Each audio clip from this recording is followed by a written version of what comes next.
You mentioned a moment when your 13-year-old daughter told you that she hated your phone. My phone, yes. Yeah, take us back to that day. What was happening, and how did that specific comment come about?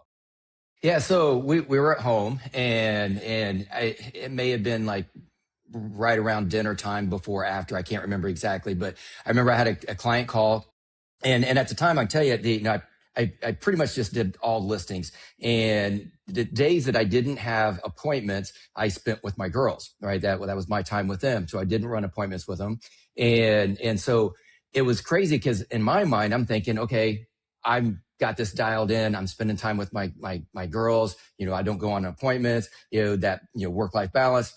And then I had a seller call me, and we're talking, going through some things, get off the phone. And my daughter looked me straight in the eyes and she says, "I hate that phone."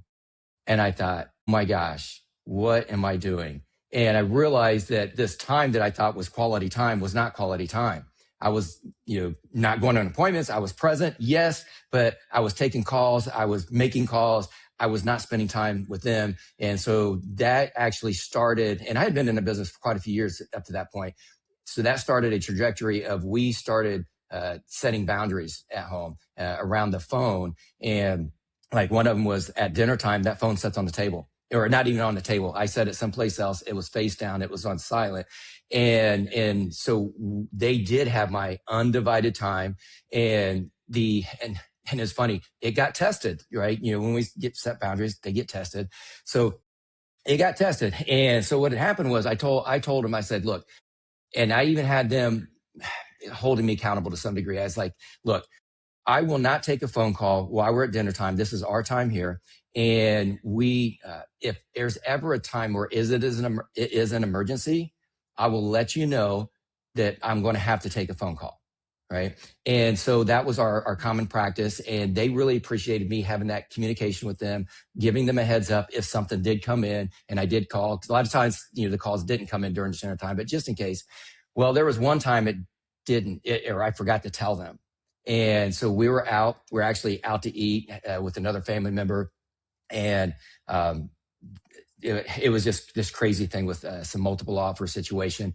Anyway, I had to take this call. I really, really had to take this call. And it's, most of the time things can wait. This one really couldn't wait. I looked at my daughters and I said, "Hey, I got to take this call. Is it okay?" I set the boundary with them, right? And so I didn't want to just say, "Hey, I'm going to take this call," when I'm breaking my own boundary, right? I didn't want to teach them that. So I asked their permission. "Is this okay?" They said no. And so then I'm thinking, okay, I'm a father. I'm also an agent, and I'm going to drop the ball in one of these two places. And I didn't take the call.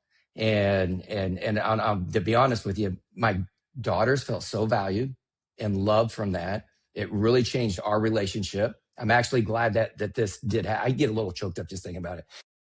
I'm glad it happened.